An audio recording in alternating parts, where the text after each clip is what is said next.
Heyo everyone, Mimi Vix here again with another look into Monster Hunter Wilds. As this game is currently completed, we all know there's more to come. I wanted to take another look at Arkveld. I made a theory video ahead of the full release of the game discussing a little on my observations from my time with Arkveld in the beta. Now that the full game is launched and we experienced this portion of the story, more insight has been given, which opens the door for even more theories and possibilities. This video will contain story spoilers as we delve into things, so heads up if you have not reached the end of Wilds. As always, join me as we look deeper into Arkveld, the White Wraith, and let's see if there's more to this beast than meets the eye.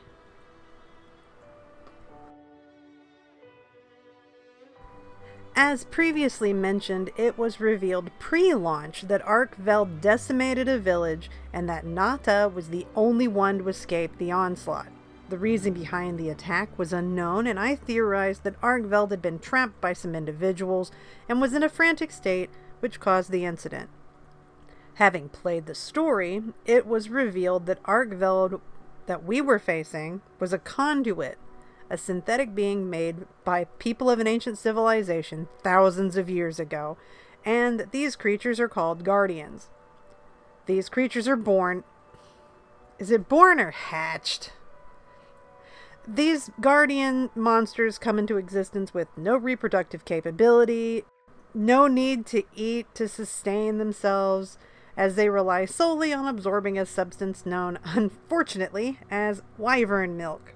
This substance was also seemingly created by the ancient civilization as an energy source, and it can be seen inside the town being used for everything from a light source, which is not very bright, to even a sort of fertilizer for their gardens. The people of this settlement claim the guardian monsters were created to defend the city from outside forces, and thus the guardians will attack intruders without apparent provocation, as it is ingrained in their behavior. I also want to take this moment to mention that this ancient civilization in question does not seem to be related to the ancient civilization previously mentioned in past Monster Hunter titles, although we do not have any verification of any connection between the two. Arkveld being one of these guardians and it going berserk seemingly at random begs a question. If the guardians are there to protect the town, why attack it? Well, a commenter from my previous video has an idea for this, which I think is fascinating. The Disturbed Goth says that perhaps Arkveld was triggered due to the effects of another monster that was causing unseen chaos in the background to the overall ecosystem. What if Arkveld was trying to get out of the valley to seek out and halt the spread of the frenzy virus? Gormagala is back, baby, and this time the beast has shed its unknown classification for a more fitting demi-elder classification, firmly placing it as a lead-up to elder dragon status that it obtains after it molts.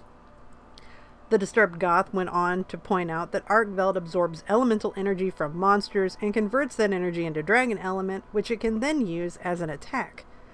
Gormagala is weak to dragon. Oddly enough, so is Arkveld. What in the Pokemon?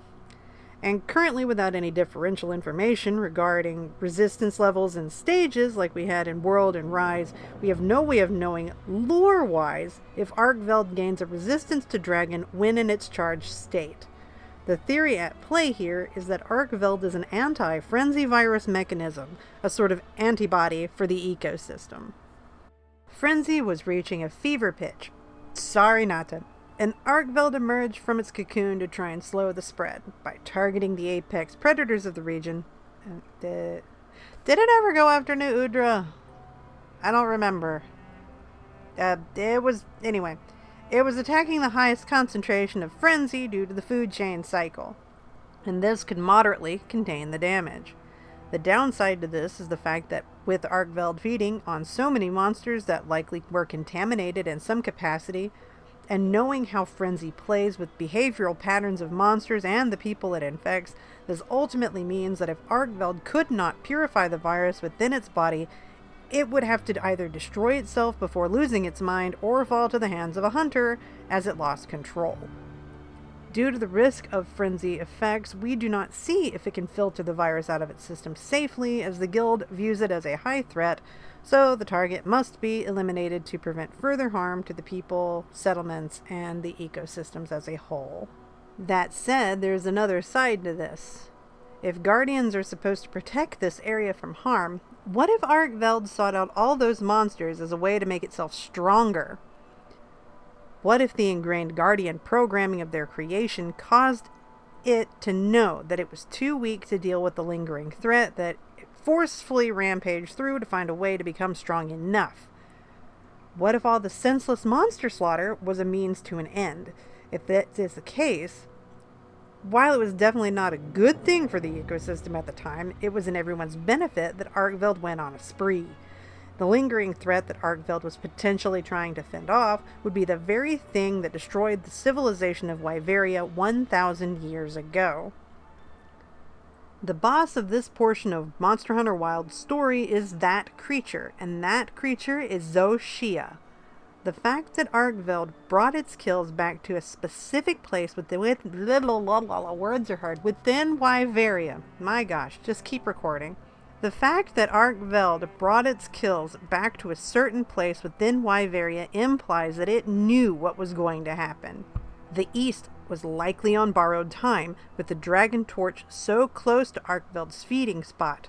This theory makes Arkveld a tragic hero racing to find a means to stop a threat, only to become the threat in the end that must be inevitably destroyed.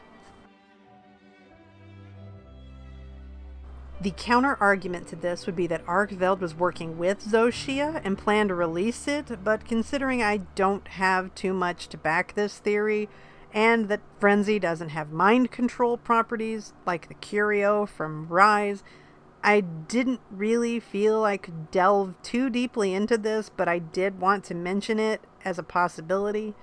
Arkveld shows it is very intelligent, so I'm not going to disregard any sort of plotting in the background. If Gormagala can hold a grudge, why not Arkveld? That said, Frenzy is definitely at play. We find out that the Dragon Torch and the Wormways are organic. This means that these entities are able to be infected with Frenzy virus and have been spreading it through the wyvern milk which flows through the entirety of the Eastlands. This is shown as poor Rove is feeling a bit under the weather, and we as the player are told we have to find tissue samples from Gormagala in an attempt to make a vaccine of sorts.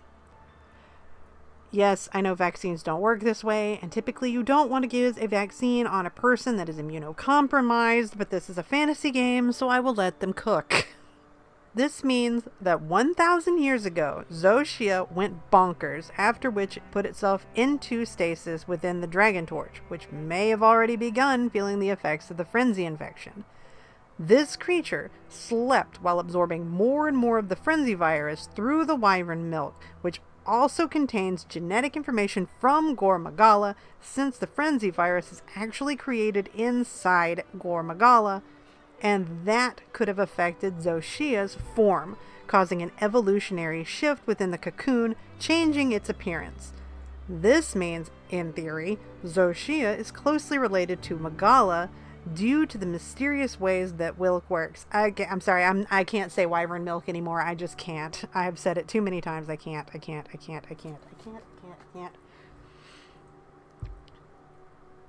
This would also mean that the theory swings back around. Rather than Arkveld being an anti-frenzy monster, maybe it's an anti-Gormagala monster.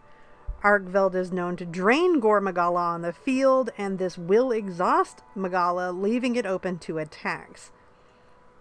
I guess we won't have a solid answer into Arkveld's true nature until further patches and expansions are dropped. But I would like to think that Arkveld is not inherently evil. We also have this really nice motif of the White Knight versus the Black Knight, until Gormagala molts and turns into Shagaru, which turns it into a golden demon, but I digress. With all that out in the open, we have so many doors open for various theories going forward. Is Arkveld evil? What is the connection to the frenzy virus, if there even is one? What are your thoughts on Arkveld's story progression so far? Do you actually believe that Shagaru Magala will make an appearance and just throw a monkey wrench into all the stuff? If so, let me know. Got any other theories that you might want to share? Please let me know down in the comments below. I would love to hear from you. As always, thank you so much for watching. I appreciate every last one of you. Until next time, have a great rest of your day and happy hunting.